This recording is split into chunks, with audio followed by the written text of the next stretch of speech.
this is the Student Theologian with another episode of my thoughts on. Sorry I haven't been posting lately. I've been having some technical issues. But I have an announcement to make. I have a Facebook page now dedicated to this channel. It's called the Student Theologian. A lot of you people already followed it.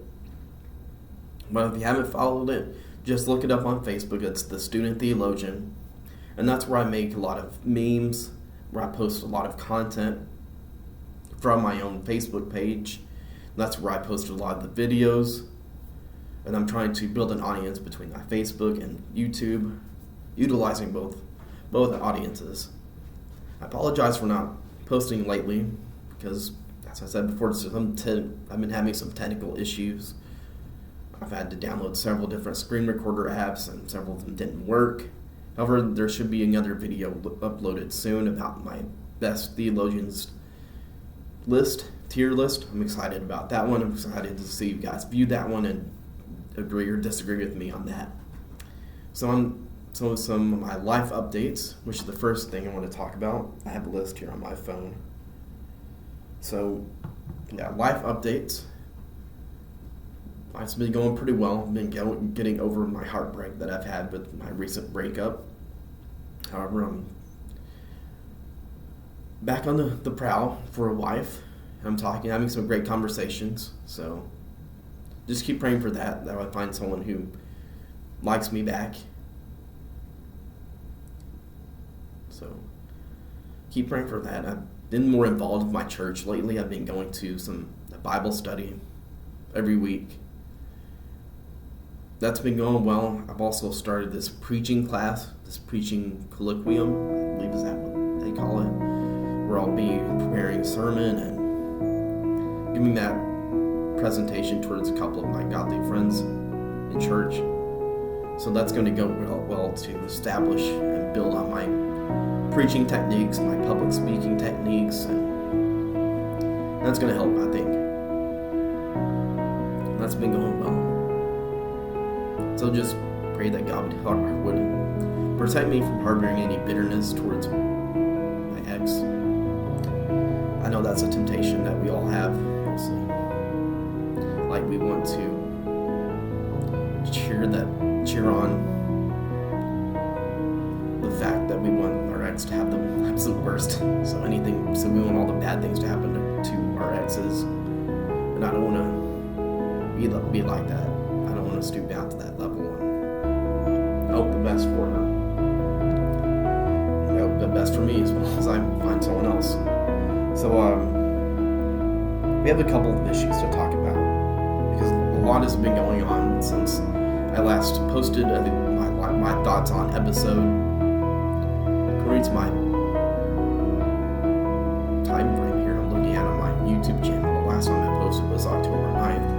And I told you my goal was to have my thoughts on episode every 2 weeks. And that's kind of sorry that hasn't happened. So seminary is going well. I somehow finished with an A in one of my classes where I thought I was going to get a B, but I did really well in the finals at the last minute. And so that was unexpected. It was a blessing. My other classes I've had B's in so far. I'm probably going to finish with B's. I'm not the type of student that has to get A+ in every single thing. I also want to be able to work and have a social life and be able to go to the gym. So my classes are going well. I'm going to have to grind out some content, some assignments here soon. I have to work on an essay. I'll start building that this week and the next week. I'm naturally a good writer, so praise God for that. Now, the first topic I want to talk about is one of my Facebook friends posted today that her son has pretty much disowned her. And I have a feeling that it's about their political differences.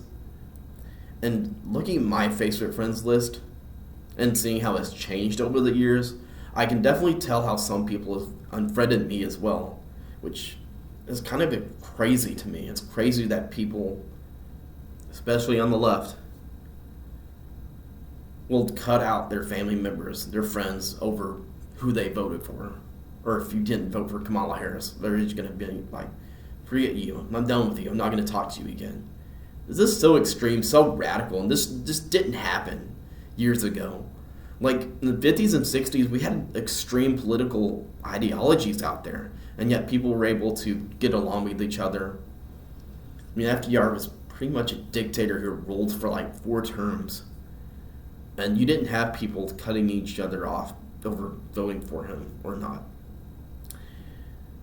But the left has furthered this idea that Trump is Hitler, all his followers are Nazis, which is absurd. Calling a Zionist like Donald Trump a Nazi. Come on, guys, you can do better. But I feel sorry for this woman, for my friend. To be clear, she was a worker at the orphanage I was at in my high school years. So I feel sorry for her because she was one of the mother figures that I had at that orphanage. And to see her son just like hate her over who she voted for, it's just absurd to me. I have a natural tendency to get along with people who I shouldn't get along with.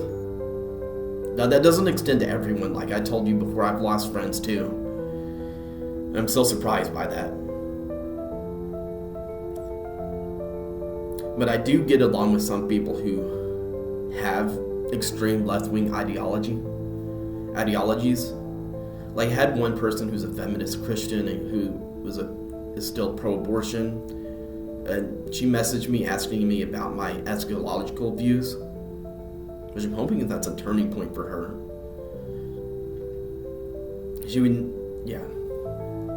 But she's always just been this ultra left-wing person who's continued to be friends with me and cordial with me, despite our differences.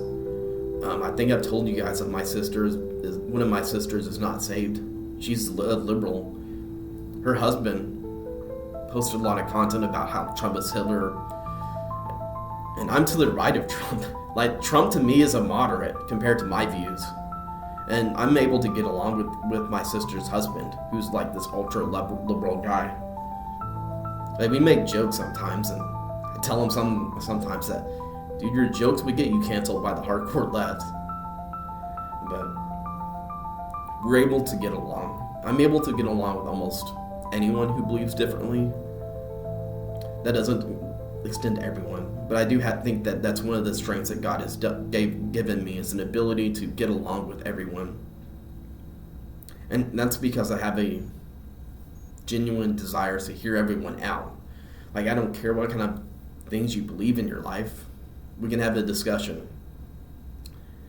And that kind of brings me to my next point. I want to have a discussion about a conversation I had with 2 Muslim men last week, and what I learned from it. So my church does a street evangelism. Excuse me. My church does street evangelism, right? And every week one week they'll go to the campus here in Louisville and the U of L, and the other week they'll actually go to the walking bridge and bring the gospel there. And last week we went to the walking bridge. We went and saw these 2 men sitting, having a conversation at a table. They were both Middle Eastern guys from Palestine. One of them spoke pretty good English. The other one did not speak good English, so he kind of had to translate for him. But I was surprised by how conservative these people are. Like, one of the person's arguments against Christianity is the fact that we have such a tolerant society that tolerates feminism and all this sin and degeneracy. And he said, one of the things the Muslim guy said to me is like, what do you think would happen to a woman or a man who cheats in his marriage in the Middle East? And I was like, I'm sure there would be consequences. And he said, they would be stoned, they would be beaten. And he said that as a positive thing. So it amazes me just how socially conservative, even more to the right, these Muslims are than I am. I wouldn't get to go to the extreme of like killing people who commit adultery. I think there should be fines associated with that if it's in a marriage. there should certainly be fines or something like that, some kind of punishment, but I don't believe in murdering them. So that's one of the things we agreed on, is kind of our shared hatred of feminism and stuff. And I had this realization talking to them that the only reason why they vote Democrat is because of the Palestine issue, is because the Democrats are wanting to open the borders towards Muslims and letting them in. And that's something I don't support. So we had some good conversation. We disagreed on Jesus, of course.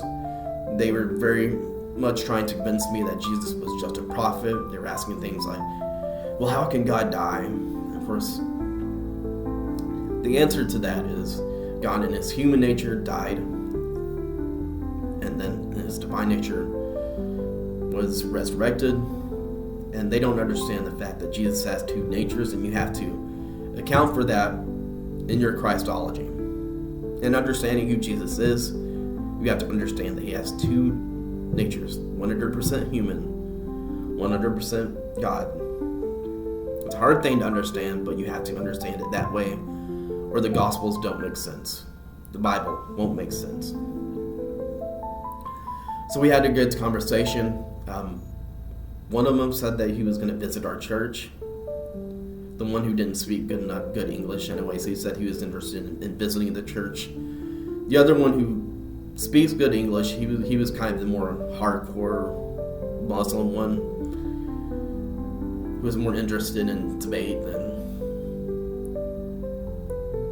than hearing us out, I guess. But it was good that we can sit down and have a discussion with people who are diametrically opposed to us, and that are preaching, that believe something so differently. Like, I'm the type of person who thinks that Muslims should be not allowed in America. As far as like immigration is concerned, I think that Islam is a dangerous cult that's been taking over the West that we need to defend from. But yeah, even with all my far-right beliefs, I'm able to have a conversation with Muslims, find some common ground, and still point them to the gospel's truth, which is what you should do as an evangelist, as a Christian. You should always be willing to sit down with people to have a conversation with them. Speaking of sitting down and having a conversation with them, we have to talk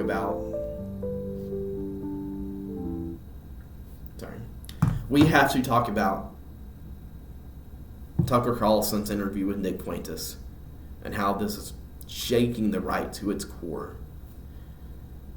So I want to explain who Nick Fuentas is and why he's so radical in his beliefs. Nick Fuentas used to work for the Daily Wire for Ben Shapiro. And at first, Nick Fuentas, all he did was question why America has to support Israel. Why do we have to give all this foreign aid to Israel? Why does Israel seem to do this and that and this and that? And Ben Shapiro kicked him out. He tried to cancel him. Like, Ben Shapiro spent so much of his time, of his effort and money trying to silence Nick Fuentas. And Fuentas starts his own podcast. Credit to him, he kept his head held high. Started his own podcast. And I'm not sure who was responsible for this. I'm sure Nick Fuentas will say it's Jewish elites. But his bank accounts were seized. He's no longer able to have like a credit card or a debit card or a bank account. From my understanding, that might have changed recently, but from my understanding, it's still like an ongoing thing. Like, he's still not allowed to have a bank account. So he probably just like has, I don't know, PayPal or use cash or something to live. But from my understanding, he's still not allowed to have a bank account. Which to Nick Fuentas, this validates his views, because why would they silence him if he was wrong? And I think that is a good question that we need to have. I think we need to stop with the censorship, the silence of Nick Fuentas. We need to be willing to have a conversation with him. Now, with that being said, I think Tucker Carlson is more level-headed, is more intelligent. But I'm willing to give Nick Fuentas his due. I think he is intelligent in his own right. I think he has a great work ethic. I think he has perseverance. And I think he knows how to build a brand. I think he clearly knows how to do a podcast a lot more successfully than I have so far. I think I agree with a lot of Nick Fuentas' geopolitical views, but I can't agree with his theology. Like, I made a best Christian theologian list. Nick Fuentas would probably be in the okay category, just above some of the heretics like Joseph Smith and Charles Taze Russell. And the reason why I had to put him so low is because Nick Fuentas is a Roman Catholic. And not only is he Roman Catholic, he wants to make America Roman Catholic, and he has a bunch of like hardcore anti-Protestant views that I would not agree with. But I would like to have a conversation with him and point him to the truth of the gospel. Something that Nick Fuentas said that I always remember as being like the worst thing that I think he's ever said. One of the worst things. And it's probably the thing that I disagree with most. But he said that there's no salvation outside of the Catholic Church. And I don't know if he's speaking in like hyperbolic ways. Maybe he's just trolling or being mean or something. But that's a statement that some ultra conservative Catholics have. I think that's very wrong. The salvation is not found in any particular denomination or church. Salvation is found in faith alone through Christ. Now, you can be saved in the Catholic Church despite their bad theology. However, you're not going to be saved just because you're a member of the Catholic Church, just because you do all the sacraments. The only way you're saved is by faith in Christ. Period. Nothing else. But yeah, there's all these different Zionist Christians who are getting upset at Tucker Carlson for platforming Nick Fuentas. And I think they're dumb. I think they're making bad arguments. I think we need to listen to Nick Fuentas on some points and engage with him and trying to bring him to the truth of the gospel. I don't think that Nick Fuentas should be followed as far as the Southern Baptist Convention or the religious institutions. We should not be following someone like Nick Fuentas or any Roman Catholics for that matter, because Roman Catholics are very close to being or hold to a lot of heretical beliefs, such as there's no salvation outside the Catholic Church. And I have a lot of disagreements with Roman Catholics on other issues as well. And that's always been my main issue with Nick Fuentas, I think, is that he is Roman Catholic. He is supporter of the papacy. Now, with that being said, I would recommend listening to the interview with him and Tucker Carlson. They both have very good opinions when it comes to some of the political beliefs that they share. I would agree with both of them that I'm not a Zionist. I would agree with both of them for trying to ban porn, OnlyFans. And I would agree with both of them that we need to start having a true and legitimate America First movement. Not this nonsense that the moderate Zionists want for America, but I mean a true, legitimate America First, meaning no more support for Israel's wars, no more foreign aid, no more mass immigration, no more immigration of people that don't align with the American system. True and legitimate America First.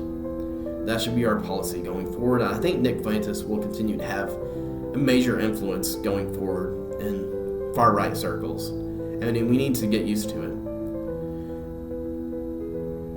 He needs to be looked at in the same vein as other conservative leaders. And we can disagree with him on some points, but I think he can be a key ally in our fight against the left. I really do. So again, Tucker Carlson. They both need to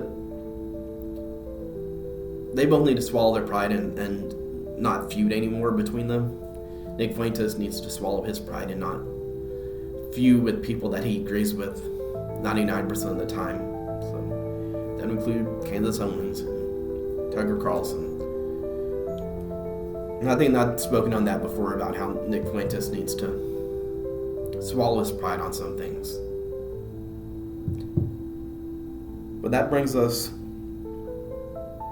to my last 3 topics. Like I said, it's been a while since, so there's more topics. This is probably going to be longer than normal episodes that I have. So the next issue is controversy over Dr. Pennington's New Testament class in SBTS. And I thought that I was especially qualified to talk on this, since not only am I a seminary student here, I've actually been through that same exact class. Justin Peters Ministries is a page run by Justin Peters, I believe. Peters is also active on X, and he made the comment, "Good grief," as this like small little attack on Dr. Pennington, and a small little level of disappointment in what Pennington did. If you haven't been tracking this story, what Pennington did was show a scene from The Chosen in one of his New Testament classes. As I said before, I've been to that class, and I know the full context of why he did it. And it's not because he's being soft. He's not supporting The Chosen's bad foundational theological views that a lot of the Chosen directors have. He's not saying that The Chosen is the replacement of the Bible. He's not even suggesting that we watch the Chosen series.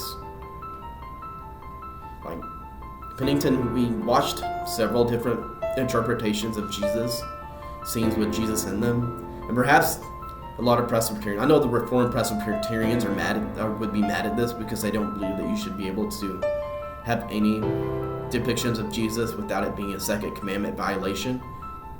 I don't agree with that. My interpretation of that commandment is that as long as you're not bowing or worshiping that image of Jesus, like the Catholics do, then it's fine. So watching the Passion of the Christ, I don't have any hesitations or hold-ups about watching that. So Dr. Pennington is getting a lot of flack on social media for showing that. And apparently it was reported by a disappointed student, that he had them watch that scene. Now, what Pennington was doing was he was talking about the Gospels, and he was trying to explain how different people depict the Gospels, depict Jesus. And this is not him at all supporting The Chosen or suggesting that you should watch The Chosen. This is just him depicting how other people see Jesus. And it was actually a key component of the class. He beautifully expounded on the scriptures, pointing out that the Gospels itself were foundational for us understanding who Jesus is. And the fact that so many people are getting triggered by this just shows that people on social media oftentimes comment angrily about something that they don't understand. So I will defend Dr. James Pennington, not brown-nosing, not because I'm here at SBTS. Trust me, if one of my professors said something that I really disagree with, I would let you guys know. As I've said before, Dr. Al Mohler has done a great job of ensuring that the professors here give us a firm foundation, biblical foundation for their teachings. And I've never heard anything majorly wrong or heretical while I was here.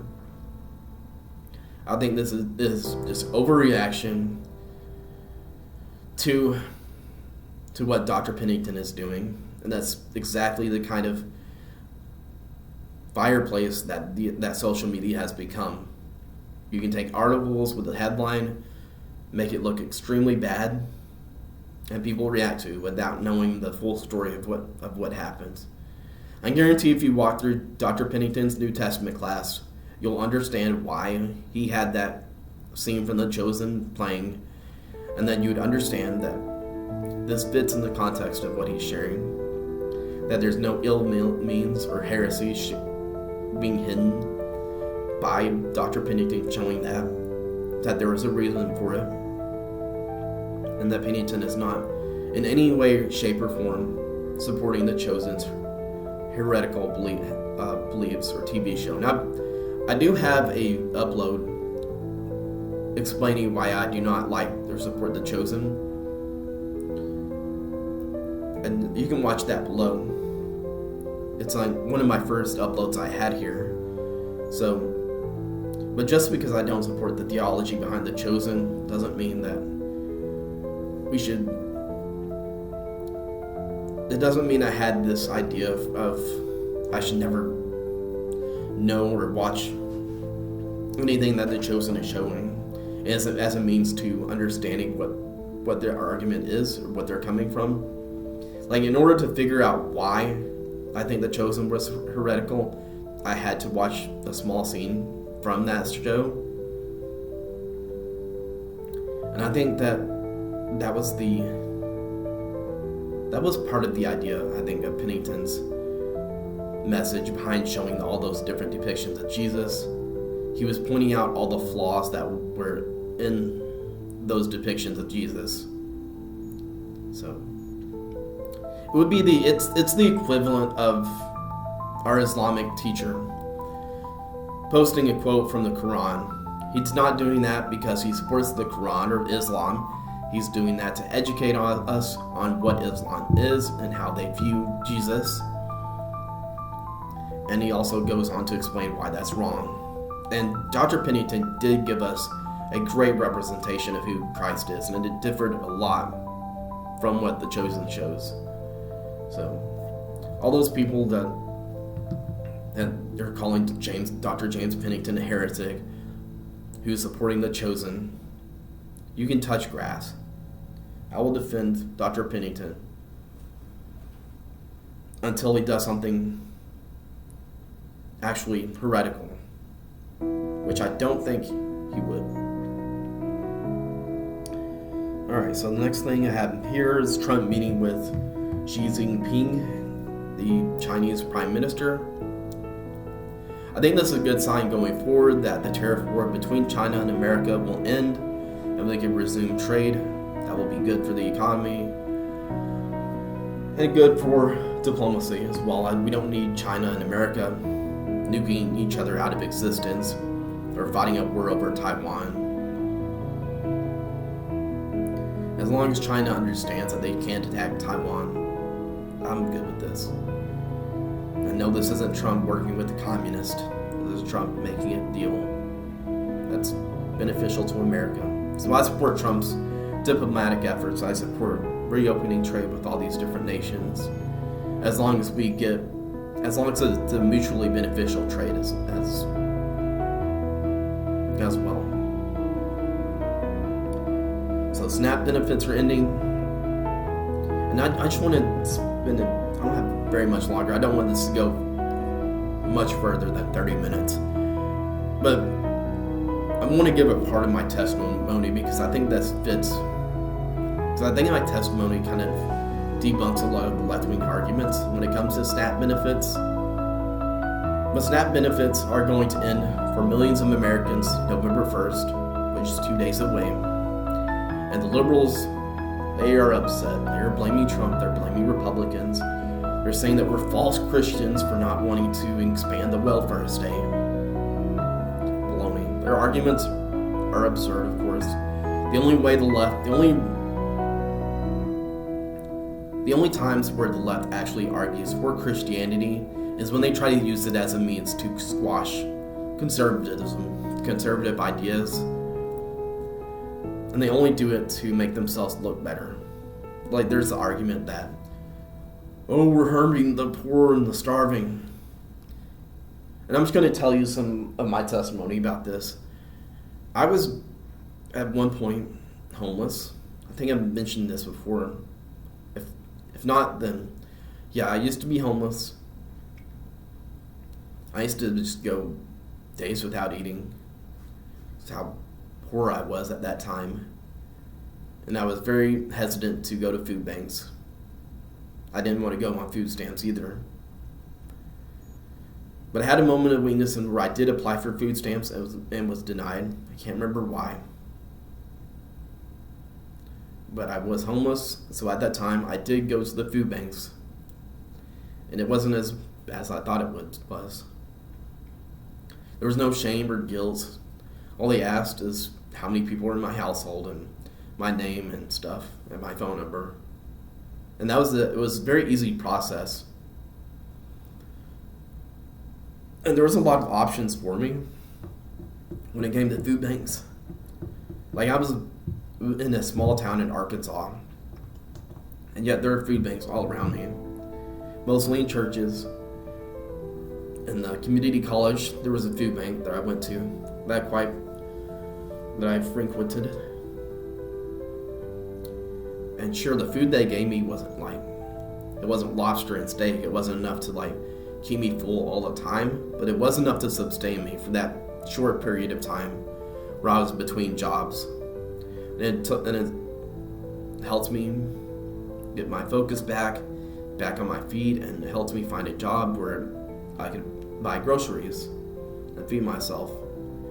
And the liberals, they can't imagine in their twisted ideology, they can't imagine that someone would genuinely help another individual voluntarily without government coercion. They can't imagine that.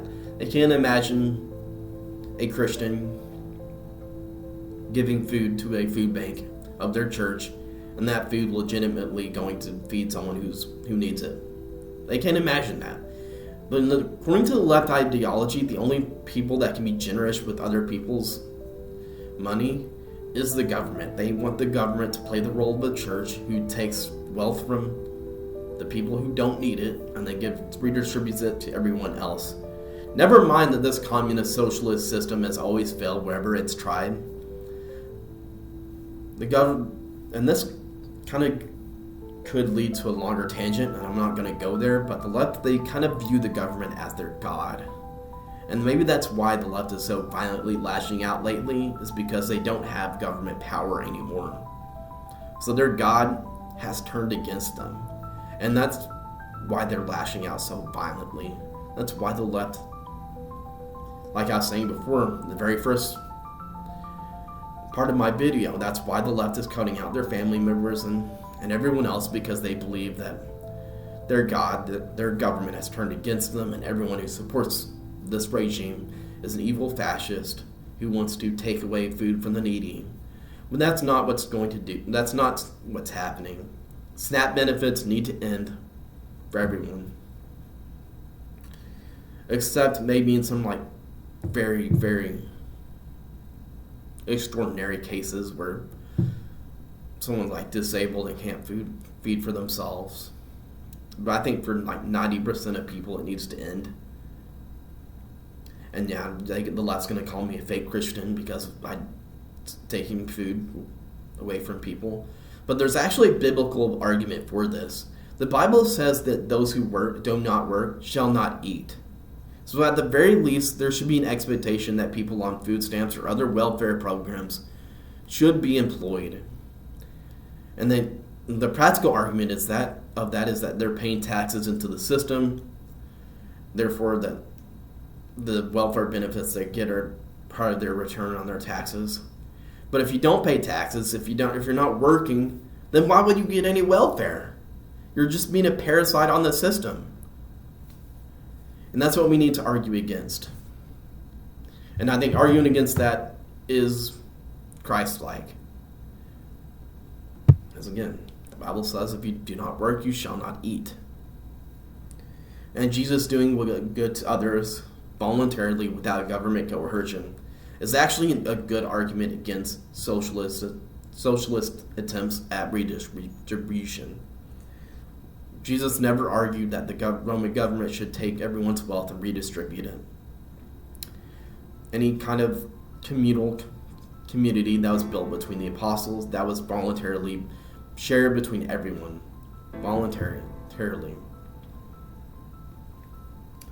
So Halloween is tomorrow, since today is the 30th, and I want to end this video by giving you a small, short explanation of, I think, how Christians should approach Halloween.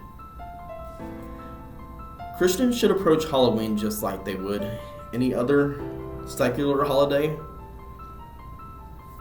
I think there is a demonic influence with a lot of Halloween content, with a lot of the horror movies. A lot of these horror movies, I've been guilty of watching them too, but they had these demons, and these zombies, these monsters killing everyone, and it's violent, grotesque, and I don't think we should watch that as Christians. I don't think that we should be dressing ourselves up as these demonic influences, as witches or demons or monsters. If you're going to dress up, it needs to be appropriate to your Christian beliefs. And if you're going to be part of a Halloween celebration, I think it needs to be one that's appropriate to the Christian lifestyle. And I think Halloween can be used as an evangelistic tool. Like when I was back home in Arkansas, for a few years, I went to a Halloween party, and we handed out gospel tracts along with candy to kids that were trick-or-treating. Now, I'm not going to, of course, legislate this. We're not going to point out every little kid that's dressed up as a witch and say, "Take that off. It's heresy. Stop it." No, but I think we need to, as Christians, need to watch our own selves and our own kids and make sure they're not using this season to perpetuate monsters or demons or witches or anything like that. I think that there is the spiritual warfare. I think there is such thing as demons, and we need to make sure that we express ourselves in this season in an appropriate way, and in a way that would reflect Christ. And I think that's all I have to say today. My apologies for running kind of late, and for getting this video out so late. But I thank you guys for watching, and until next time, this has been The Student Theologian.